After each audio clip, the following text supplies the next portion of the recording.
They found him laying on a bug-infested mattress, rubber band around his right arm, cell phone in his left hand, text message half written, never sent, simply says, "I don't."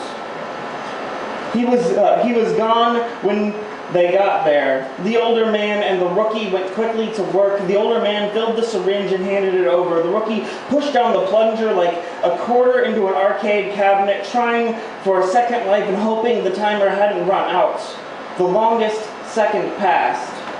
Color returned to his face. He took a labored breath in and moaned incoherently like the lucky-ass zombie he was.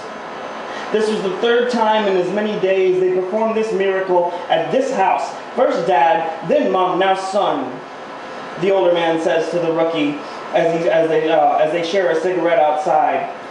"Penny for your thoughts?" The rookie wanted to tell him about the well in his heart. How every time he goes there, every time he goes on one of these calls, he imagines drawing up a bucket of water from that well. And that lately that bucket has been coming up with less and less water, and he's terrified of the day it comes up empty. But instead the rookie replies, "You know, it costs more to make a penny now than a penny is even worth."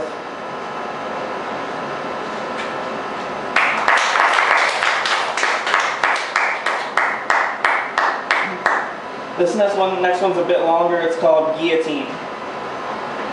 Like any respectable Rube Goldberg apparatus, it started with something small, snowballing down a steepening decline towards something like a precariously stacked Jenga tower. Upon collision, it took out the fundamental blocks, sprang forth the inevitable collapse. Tugged on a string that turned a cog, that flipped a switch, that struck a match, that birthed the flame, that licked a rope, that held a sharpened blade of the guillotine at bay. We were 3 sheets into a 3 a.m. conversation at a party that had just passed the crossroads between pass out or drag ass the next morning, so we climbed the ladder. We sat on the roof, not wanting to wake the light sleepers. That's when he told me about the guillotine, about the preliminary sketches he kept in his notebook, about how he imagined the looks on people's faces when they found his head separated from his body, rolling on the floor. He said, "If things don't take a right turn soon, if life keeps sucking this hard, I'm going to start gathering materials for construction, give my life some purpose, and go out on my own terms." I keep thinking about Hunter S. Thompson's typewriter, about Sylvia Plath's oven, about Kurt Cobain's blood-stained flannel being sold on eBay, about all the artifacts left behind by the architects of suicide. I wanted to tell him don't. I wanted to say something hopeful and meaningful. I wanted to tell him that I wanted to tell them that I was there if he needed anything. If he needed to cry or scream or play Mario Kart, or just be in the same room with someone, I'll be there. But instead what came out was, "Shit, man, that's heavy." "Yeah," he said with a tinge of regret, like he'd revealed too much, like he'd showed me his scars and I recoiled in disgust. We watched the stars in silence until sunrise. Luckily, the flame went out before it could burn through the rope. That is to say, things took a right turn.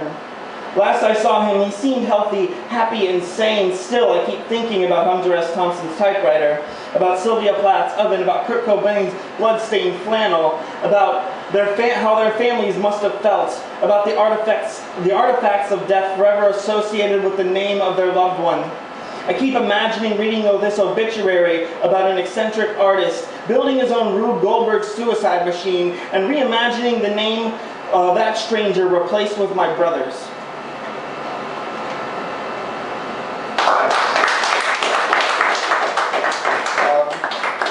This last one is for my wife. I call it Happy Poem.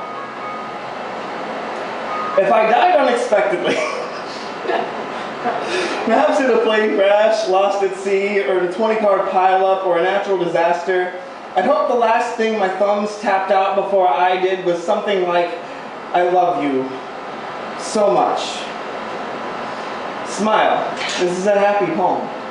If the sun swallowed the world tomorrow, I want your hand to be the last thing I'll ever hold as we stand at the edge of the very end of everything we'll ever know and embrace oblivion together. Smile. This is a happy poem. If I am the luckiest man in the world, which I think may be quite possible, and I get to pass from old age in a bed surrounded by our makeshift circus of a family, I want the last words to be a horrible pun.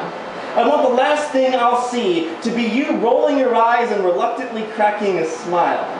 See, this is a happy poem.